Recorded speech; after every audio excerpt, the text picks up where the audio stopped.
এখানে আপনারা যারা ফিল্ম মেকার আছেন তারা এখানে এসে শুটিং করবেন না সামনে থেকে। শুটিংটা হবে কবিরপুরে। আর এই এফডিসির এই জায়গাটা অপ্রতুল। এখানে শুটিং ফ্লোরগুলো না থেকে এখানে থাকবে গবেষণার জায়গা। বিদেশ থেকেও যদি কেউ কাজ করতে চান তারা অনলাইনে আবেদন করতে পারবেন। আজকে যারা এখানে এসেছেন সবাইকে সালাম, শুভেচ্ছা, শুভ সন্ধ্যা।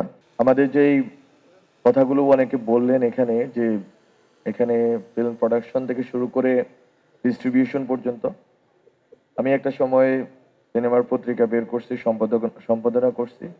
আমরা এক সময় স্বপ্ন ছিল সিনেমা বানাবো, জানি না সেটা সম্ভাবনা আর কতটুকু আছে। বাট বিষয়টা হচ্ছে সিনেমার একেবারে স্ক্রিপ্টিং থেকে শুরু করে আপনার ডিস্ট্রিবিউশন পর্যন্ত পুরো প্রক্রিয়াটাই আমরা চাচ্ছিলাম।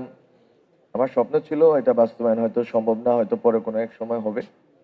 সেটা হচ্ছে এটা পুরাটাই একটা ইকোসিস্টেমের মধ্যে নিয়ে আসা। আপনার এখানে যে ভবনটা হচ্ছে এই ভবনটা নিয়ে অনেক জটিলতা তৈরি করা হয়েছিল, অনেক ধরনের সংকট আপনারা জানেন। তারপর আমরা এটা শুরু করছিলাম, কিন্তু এটা আমি চেয়েছিলাম যে এটা আমরা অন্তত সিনেপ্লেক্স গুলো, এখানে দুইটা সিনেপ্লেক্সের বিষয় আছে, এখানে আরো অনেকগুলো সুবিধার কথা লেখা আছে, কিন্তু এটা এখনো বাস্তবায়ন করতে পারলাম না। কিন্তু আমাদের জন্য যেটা দরকার সেটা হচ্ছে একটা সমন্বিত ফিল্ম ফিল্ম স্ক্রিপ্টিং থেকে শুরু করে প্রোডাকশন প্রোডাকশন থেকে ডিস্ট্রিবিউশন পর্যন্ত একটা ইকোসিস্টেম আমাদের দরকার। আমাদের মন্ত্রণালয় হোক, এটা আলাদাভাবে হোক, এটা খুবই খুবই জরুরি। যেমন আমরা যখন বিসিটিআইতে শিক্ষার্থীদেরকে প্রশিক্ষণ দিই বা নিমকোতে, বিশেষ করে বিসিটিআইতেই আমাদের ফিল্ম, ওখানে আমাদের আমরা স্বপ্ন দেখেছিলাম ওটা আমাদের এফটিআই হবে ইন্ডিয়ানদের মতো। ইন্ডিয়াতে যেভাবে এফটিআই পুনে আছে, এসআরএফটিআই আছে কলকাতাতে। বাট আমরা ওইটাকে ওই লেভেলে আনার জন্য যে সময় এবং যে সাধ্য সক্ষমতা দরকার সেটা আমাদের নেই। তারপরেও আমরা যদি ভেবে থাকি যে এই মন্ত্রণালয়, আমাদের মন্ত্রণালয় ফিল্ম শেখা থেকে শুরু করে প্রোডাকশন থেকে শুরু করে ডিস্ট্রিবিউশন পর্যন্ত একটা ইকোসিস্টেম আমরা করব। আমরা মাত্র এই কাজগুলো অ্যাজ মাইলস্টোন আকারে করলাম, খুবই ক্ষুদ্র কাজ, কিন্তু শুরু হলো।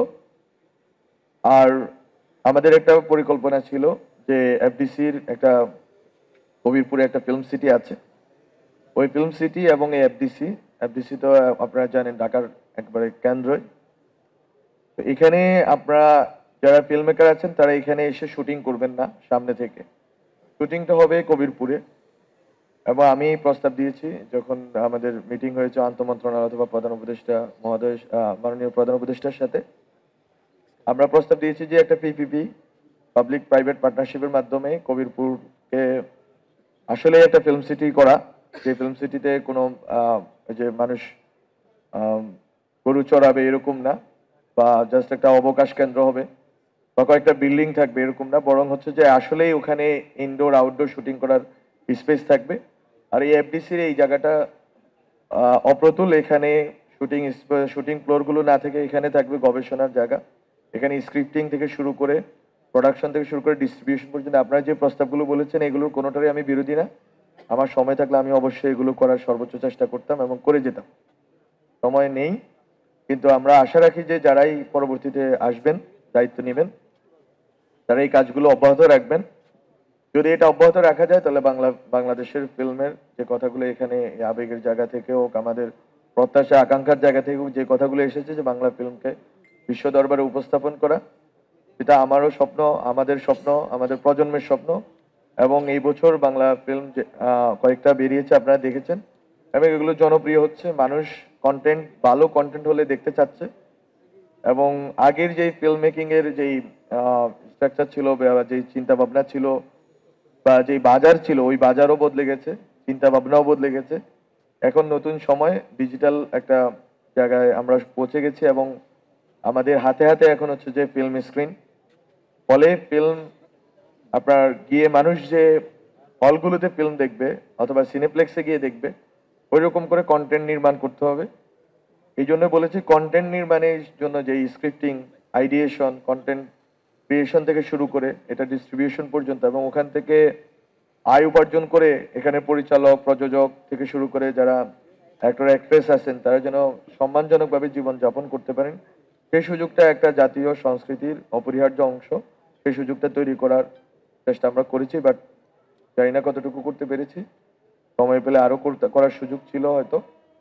এবং আপনাদেরকে অনেক ধন্যবাদ জানিয়ে, এবং এই অনুষ্ঠান আমি ভাবি নাই যে এই একটু জাঁকজমক করে এই অনুষ্ঠান সম্ভব হবে আমাদের খুব শেষ সময়ে এসে।